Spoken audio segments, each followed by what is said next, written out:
This clip of Ted Cruz is gaining a lot of traction on social media because he's stating that the best gift you can ever give to the Greenlanders is American citizenship, and they would be lucky if they were able to become American citizens. Take a listen to this.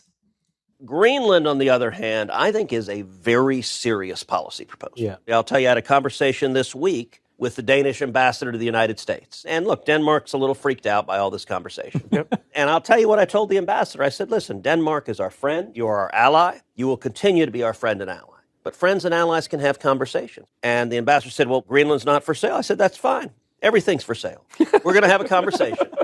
And by the way, if you maintain that, one of the things this has produced is a growing independence movement in Greenland. Totally. And if you do nothing, you may end up getting nothing for Greenland because they break off on their own. Totally. Right. I find it quite plausible that the Greenlanders, about 50,000 of them, would say, wait a second, I get to be an American? Their poll just showed positive results. They just did a survey there. To become an American is in many ways the greatest gift we can give anyone on planet Earth.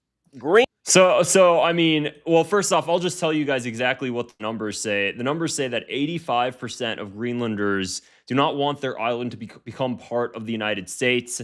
This is after repeated calls by Donald Trump stating that he wants a semi-autonomous Danish territory. And again, speaking on Air Force One, Trump went ahead and said very similar things, that we need Greenland. We just simply we very much so need Greenland for national security. You know what Denmark did recently to boost up security in Greenland? They added one more dog sled. It's true. Sir, they thought that was a great move. So I think this was community noted. Denmark's 2025 boost is actually $4.2 billion, 16 extra F-35s, 2 Arctic patrol ships, maritime patrol aircraft, new early warning radar, and extensive drone systems. The one more dog sled meme is misinformation. But, I mean, there you have it. And this is definitely not the first time he said it. He's saying this repeatedly. We need Greenland for national security. Not for minerals. We have so many sites for minerals and oil and everything. We have more oil than any other country in the world.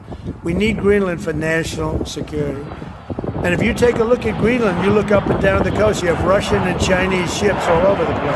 So, I mean, there you have it. This is the thing with Ted Cruz and Trump as well. Greenland has said, and they know this, obviously, Greenland has said time and time again, you can put as many military installations on our island as you want.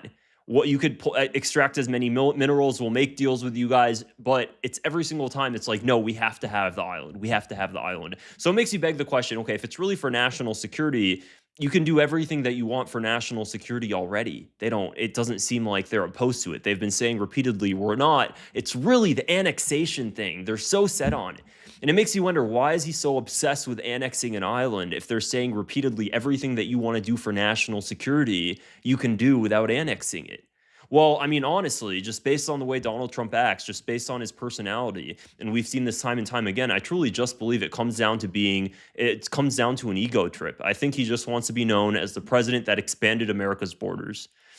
And I think that's pretty obvious because of the fact that you're seeing all of these people close in his cabinet, all of these advisors, also Katie Miller posting that previous flag with a map of Greenland and America fully. It truly comes down to that. And I don't understand, and I keep thinking about this, when they make these statements, are they really thinking strategically about what the future would look like if they do so? I mean, some of these Greenlanders were already protesting. They're already on X. I've been seeing tweets of them stating that they will fully oppose it, that they'll fight, that they'll resist American troops, just saying absolutely ridiculous, crazy things. The idea of Trump actually annexing it, I don't know. We'll see. I feel like he's a wild card. I feel like everything that we would assume wouldn't have happened so far in this world has. So who's to say what actually ends up happening? But the idea of taking on another piece of land with 50,000 people that don't want to be Americans and then supposedly annexing it and then expecting those people, I don't know how they would react, how America would look if they had to, so many things could go wrong when you're imposing something on 50,000, however many. I believe I was also reading 60,000 people on the island that don't want it. And it seems to come down to ultimately, more than anything, just wanting to expand your country's borders. So we'll see how things unfold moving forward. I don't think that, I guess we'll see how things unfold moving forward. Trump's also on the other end of things, also been stated repeatedly about how he wants to annex Canada as well.